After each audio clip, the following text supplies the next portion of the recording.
Gait is a very automatic motor function that we typically do not spend much time thinking about. As it turns out, some individuals are not accurate in evaluating the differences between the legs while they walk. This may have consequences as we attempt to correct gait function in rehabilitation after neurological injury such as stroke. Some evidence suggests that after stroke, some individuals do not perceive the deviation in their gait pattern. This may be a problem because if patients are unable to perceive their gait errors, it will be harder to make a correction to ultimately improve their gait function.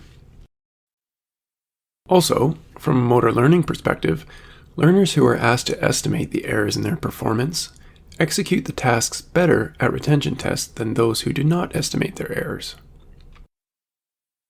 It is possible that perception of gait pattern error may be affected by the stroke itself, so an important first step is to understand if people can accurately perceive a gait asymmetry is to induce the asymmetry in healthy adults and observe their perceptions.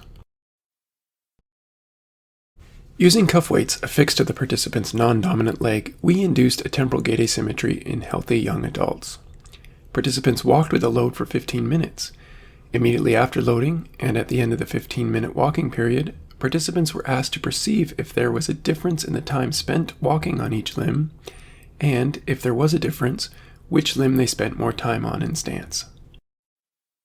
Gait was objectively measured using a pressure-sensitive mat to determine if there was a difference in limb timing and which limb spent more time in stance. Participants' self-evaluations were compared to the objectively measured values to determine if they accurately perceive both the presence and direction of their asymmetry. So what do we find? A unilateral load induces a temporal gait asymmetry in healthy young adults, which is maintained after 15 minutes. While most participants correctly identified the presence of a temporal gait asymmetry, out of the 29 participants, only 15 or 52% correctly identified both the presence and direction of their asymmetry. And after 15 minutes of walking with the load, an even smaller proportion of participants, only 31%, correctly identified both the presence and direction. The ability to accurately perceive and induce temporal gait asymmetry appears to be a difficult task for some individuals, and this may highlight the limits of perception in detecting errors in walking function. If individuals are unable to accurately perceive the motor errors they make, it is unlikely they will make an appropriate correction for that error. So this demonstrates the need to provide real-time or delayed video feedback of gait performance to really bring the gait asymmetry errors to the patient's awareness.